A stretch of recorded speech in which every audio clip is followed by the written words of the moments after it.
So when you're structuring a successful sales or business development team, what key factors do you focus on? I focus on people's strengths. So I'm like, I always say, my guys, I'm not your typical manager. So the way how I look at the teams, it's how people can complement each other. So I have this natural skill of finding what's the best in people and under what conditions they function the best.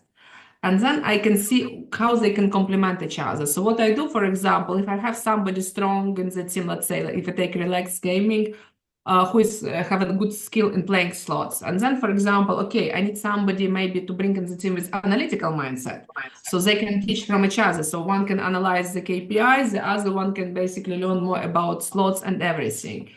And I continue building teams based on those skills. So I always would like to bring a different skill sets and how people can complement each other. I teach people how to interview. I like to delegate a lot because without delegation, it's impossible to cope with this high pace of like how industry is moving.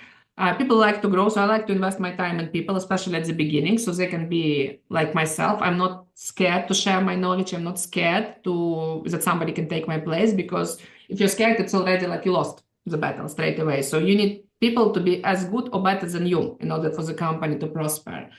And I always want to build team which respect each other and like each other. So I make sure that any new person who is joined is being interviewed by the team.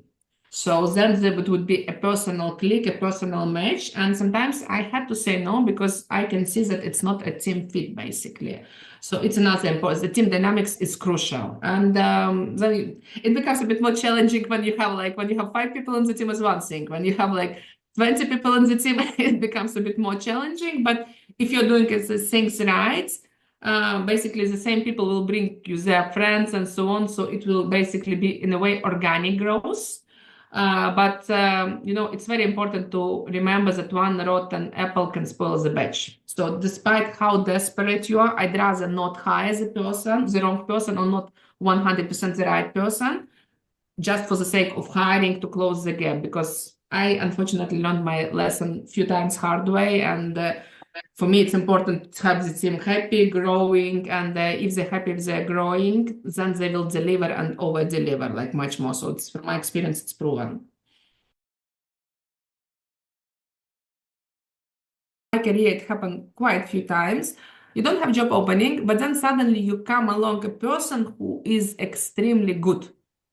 Okay. And maybe 3 years ago, I just started to hire them. I don't have budget. I don't have role opening. I will still go to the CEO and I'm like, listen, I just can't let this person pass by. And every time I did it, I didn't do it a lot, but I had like around 3 or 5 times which it happened. It was a good decision. Why? Because then something was changing. Either we were suddenly rapidly growing, we were finding more customers, or somebody was getting a promotion, moving around, or somebody was going to leave. So this person was always handy. And why? Because yesterday I had this situation where somebody reached me out, really, really good, and asked if we have a job opening. And I'm like, was thinking at the beginning, no, we don't have, and it's not kind of commercial, it's more on development technical side. And then I was thinking, I worked with this person. The person is amazing, amazing working culture, amazing attitude, super knowledge of gaming. We just can't let him go. But we don't have a budget, we don't have an opening.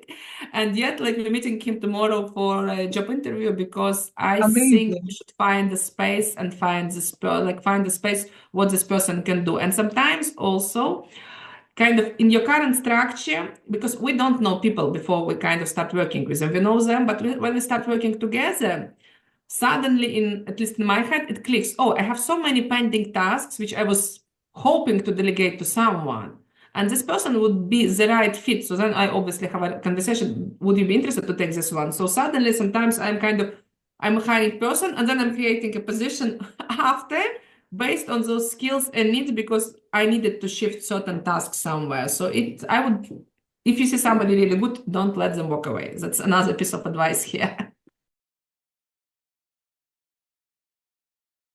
My advice is, again, from the experience, guys, don't look at your weaknesses, because what makes you different, what makes you strong, it's your strengths.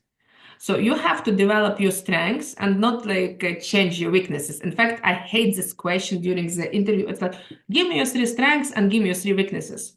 I tell them, I don't remember, about my weaknesses, because what a difference it makes. It makes you look bad as a candidate, and you automatically go introverted straight away. So if somebody is asking, what are your weaknesses? Just don't give them away. And secondly, don't ask your manager to tell what are your weaknesses, because if you have a really good manager, the manager will notice those things and will correct them completely. But ask your manager, what can I do better? And I always see what are the strengths of people. And I always like, listen, your strengths is, for example, social skills. Your strengths is like, customer relations. Your strengths is like this analytical mindset and, hard work. And you have to develop those things to even better, because it's your strengths, you like doing it. So you can easily make them much, much better. And it will give 20% extra to your company in terms of revenues.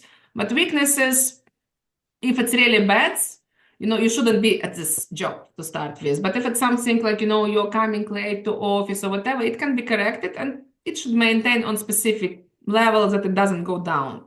But you shouldn't be obsessed on working on your weaknesses. You should be obsessed on working on your strengths. So it's a very, very important piece of advice for me, guys. You need to look what you're doing good and you need to do it even better. And make sure that some small things like don't fall below kind of the specific threshold, but focus on your strengths. So that's the last thing I wanted to add.